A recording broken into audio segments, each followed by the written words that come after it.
Quartier Libre TV, bonjour. Alors, on a aujourd'hui Bibi. Alors, vous allez nous expliquer comment vous avez atterri dans cette aventure à propos des cheveux. Alors, expliquez-nous un petit peu comment intégrer cette aventure. Bonjour, moi c'est Bibi, j'ai 28 ans. J'ai adhéré à ce projet. J'y pensais parce qu'on a commencé par les cheveux. On a commencé avec ma collègue Sarah. On a commencé à se coiffer. Donc, en se coiffant, on se confie un peu, on parle de cheveux. Et puis, c'est à partir de là qu'est né ce projet de faire une exposition. Et on peut pas faire une exposition comme ça sans avoir une base. Du coup, on a créé une association. À partir de là, on a eu l'idée de l'exposition. On a fait un business plan. On dit comme tout le monde, un business plan. À partir de là, on a fait les démarches à la mairie de Brest pour un financement, à l'UBE de Brest aussi pour un financement. Et à partir de là, et aussi nos propres, je veux dire, on a mis aussi des fonds propres pour faire le financement du projet. Et le projet est né à partir de là. Sarah a fait les interviews et les photos. Moi, j'ai des plus pour tout ce qui était les démarches. Je suis très, manuel. J'arrive plus à arranger. Et Sarah, elle a fait de la photo parce qu'elle avait son appareil photo. Alors, pour intégrer cette association, comme on dit, que vous avez fait, il faut avoir quel âge, qui, les femmes, les hommes, les enfants, qui c'est qui peut adhérer? Tout le monde peut adhérer à l'association qu'on a créée. À partir du moment que, je veux dire, on adhère aux cheveux. Nous, c'est des cheveux naturels, mais on peut venir comme on est. On n'a pas de préférence. On peut venir comme on est, jeune, vieux. Et notamment, l'exposition porte sur 9 l'âge de l'exposition, le minimum c'est 9 ans et le maximum c'est 89 ans. Donc, les jeunes peuvent adhérer à votre association et venir vous aider pour d'autres projets. Oui, les jeunes peuvent venir adhérer à notre association. Très bien. Alors donc, il faut être de quel âge à quel âge? Pour y adhérer, si par exemple c'est des jeunes de moins de 18 ans, il faut qu'ils soient accompagnés des parents. Puis les parents signent des décharges pour qu'ils puissent venir à l'association. Ou les jeunes de 18 ans, ils peuvent venir librement à partir du moment qu'ils adhèrent. Je veux dire, on a fait un règlement intérieur de l'association. À partir du moment qu'on a signé le règlement, que vous êtes d'accord avec notre but de l'association, vous pouvez venir. Très bien. Je vous remercie beaucoup, Bibi. Et puis, bonne chance pour la continuation. Merci, je vous remercie aussi.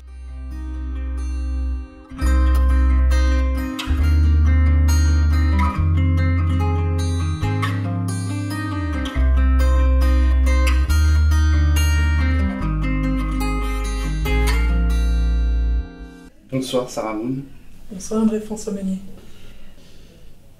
L'expo que tu nous présentes tourne autour du cheveu et de la tresse. C'est quoi la tresse, Sarah Moon? Pour nous, pour l'association Tresse Exotique, la tresse, c'est le lien social entre les Brestois, en l'occurrence. Lien social entre aussi les habitants des quartiers? Exactement, entre les habitants des quartiers, entre hommes-femmes, entre jeunes et vieux. Moi je dis vieux parce que c'est affectif, c'est pas négatif. Voilà, donc entre milieux sociaux. Voilà. Donc le lien social, la solidarité, de vivre ensemble. Entre quartiers aussi? Oui, c'est-à-dire se circuler librement.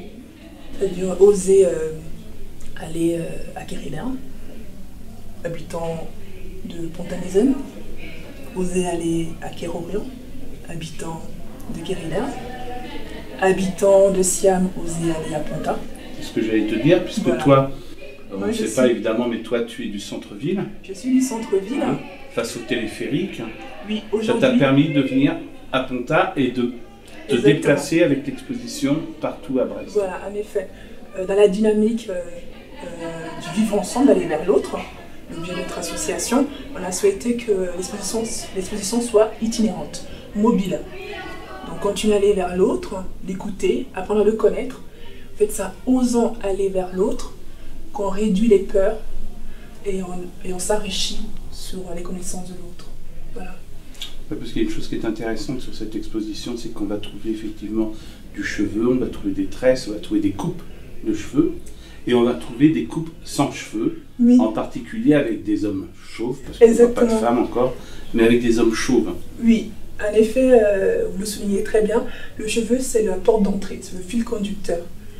On aurait pu prendre la cuisine du monde ou le sport, Nous, on a pris le cheveu. Peut-être parce qu'on est des femmes. Non. Je pense parce que en fait, c'était l'heure de nos moments de coiffure. On se coiffait, Bibi et moi.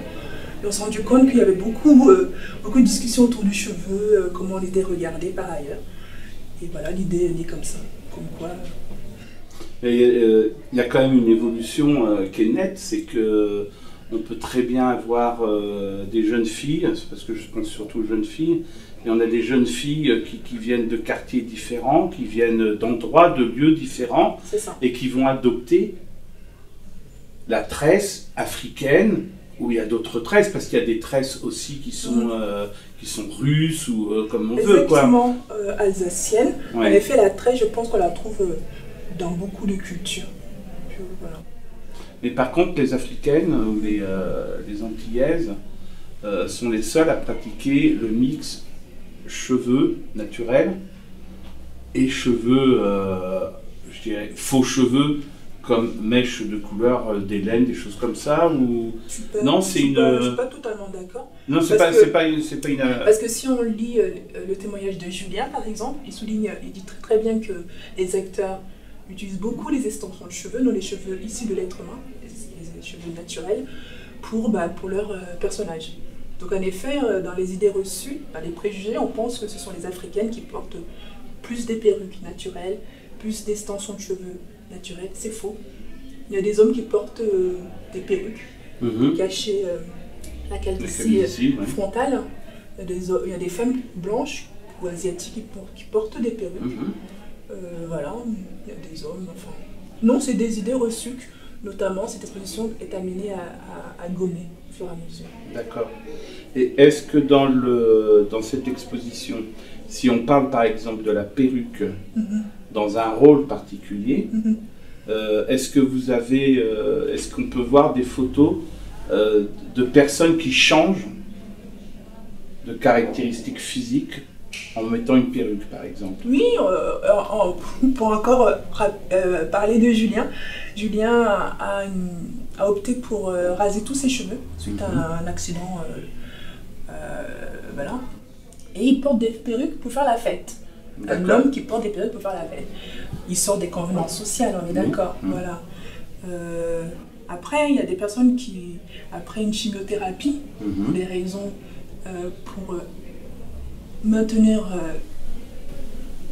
je sais pas, pour le bien-être personnel, et le lien social. Le lien social, le regard de l'autre, notamment pour les femmes elles vont porter des perruques. Voilà.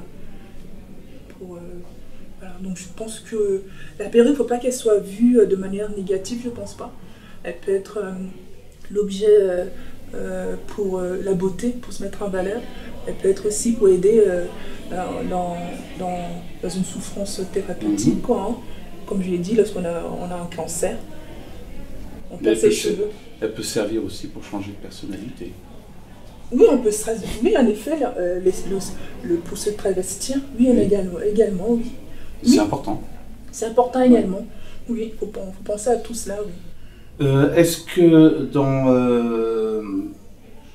dans les mix qui sont faits sur certaines coiffures, on a vu par exemple des choix de couleurs sur un fond brun, amener des couleurs mordorées par exemple.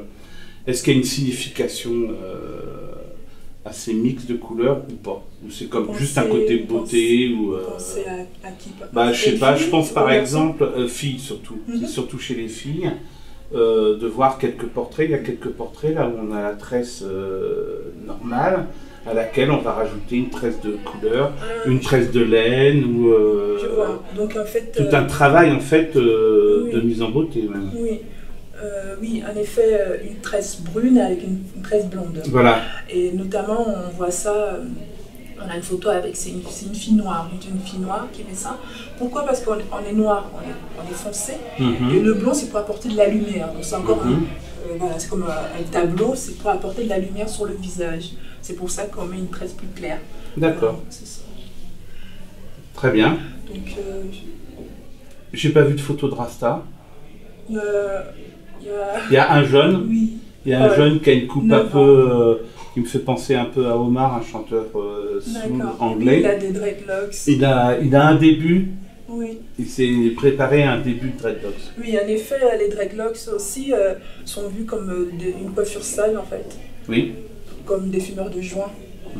Des gens africains. En Jamaïque. Non, même ici, ah ouais? Il faut voir, lors des expositions, les gens sont interpellés par le garçon de 9 ans qui porte des dreadlocks. Pour eux, c'est un manque d'hygiène, quoi, enfin. Mais en Jamaïque, c'est comme ça déjà aussi. Hein, les rastas sont très très mal vus parce que justement, les dreadlocks, c'est ce qui fait peur. Donc, oui, ça fait peur. Ouais. Oui. Très bien, Sarah Moon, moi ce que je peux te souhaiter, c'est un super succès pour cette expo parce qu'elle est vachement sympa. D'accord, merci André. On rentre dans un sujet qu'on n'a pas du tout l'habitude de traiter. Peut-être qu'on peut dire que la prochaine destination c'est Kériderne, donc la tresse exotique ira aux Amarres. Ici, c'est jusqu'à quand? Jusqu'au 30 mars. 30 mars. Venez, et après Kériderne. C'est ça.